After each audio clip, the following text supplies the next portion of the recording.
Hello guys, welcome back to my sewing channel. My name is PD and on today's tutorial we'll be making a v-neck bubu dress with ashoke. If that's why you're here, please do not forget to like my videos, do not forget to subscribe, and do not forget to drop a comment. Let's get right into it. This is the measurements you'll be needing. You place your tape at the center back of your neck and extend the tape all the way to your arm where you want the sleeve to end. I've gone ahead to fold my fabric into 4. The other measurements you'll be needing are your dress length and the widest part of your body. The widest part of my client's body is her hip, which is 45 inches. So what I just did was to mark out the length of my dress. This part I just marked to be the top part, the starting point of my dress. So from the back of my client's neck to where her sleeve will stop is 24 inches. On the folded side, I marked my neck width, which is 3 inches. And from that point, I also marked my shoulder measurement divided by 2, which is 8. From the shoulder measurement, I came down by 1 inch from my shoulder slope and connected it straight to my neck point. And then at the outer part of the sleeve, I came down by 1.5 inches and connected it straight to the already existing shoulder slant. This fabric has a lot of pattern going on and you probably will not see the things I'm marking, but just follow my voice. So my back neck depth is 1.5 inches and my front neck depth is 3 inches. That's just what I marked now there. Mind you, the width of this whole fabric is exactly the 24 inches I wanted. Now at the outer part of my sleeve, I came down by 12 inches, allowances included. The thing I did was to put my tape and mark her hip circumference, which is 45 divided by 4, and then I added 6 inches to whatever it is that I had. So your hip circumference, the biggest part of your body, divided by 4 plus extra 5 inches or 6 inches. From the 12 inches where you came down by for the sleeve space, you're going to make a straight line forming an angle to meet with the hip circumference we just marked. Now with a little curve, you curve that out so it doesn't look pointy. So you're going to take the same measurement all the way down to the hem of your gown. Now it's time to cut. The next thing I did was to mark the front neck depth.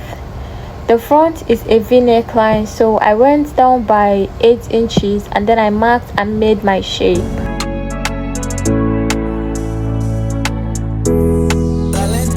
The next thing I did was to cut out a facing for both the front and the back piece.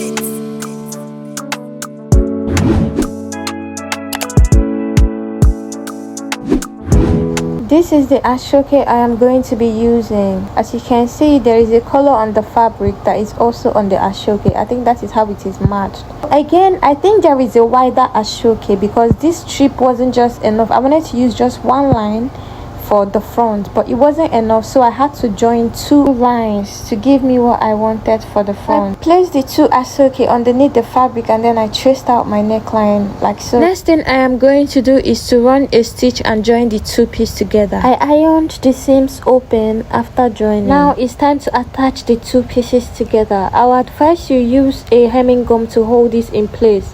I used a pin. I pinned it all the way from the top to the hem, but still it moved and it puckered a little bit, but I would advise you use a hemming gum to hold this down. So the first thing I did was to stitch the middle all the way to the hem. Now I'm done stitching the center part all the way down. It's time to stitch the side. So I used the matching thread to stitch the side from top all the way down to the hem. Now remember, I advise you use a hemming gun because this particular use of pins didn't go well for me. The fabric moved and puckered a little bit. Next thing I did was to turn the neckline with the facing. I'll also go ahead and turn the back neckline with its facing as well. I'm done turning the necklines with the facing, so the next thing I did was to iron so that it would lay flat. The next thing I did was to join my shoulders. Now I used the back facing to wrap over the front piece just like you see me do, and then I made a stitch all the way to the sleeve, joining the shoulders.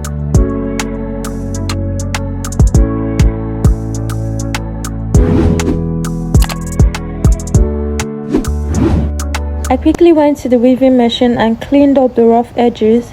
Next thing I did was use my hemming gun to hold the facing in place. I did for the back as well. The next thing I did was to cut out the piece that I will be attaching to the sleeve. I folded it just the way you see me do, and then with 1/2 inch I attached it to the sleeve. I'm so sorry, I forgot to mention that whatever the width of your ashoke band is, mine was 2.5 inches. You subtract it from the measurement you made when you placed your tape at the back of your neck all the way to your sleeve length.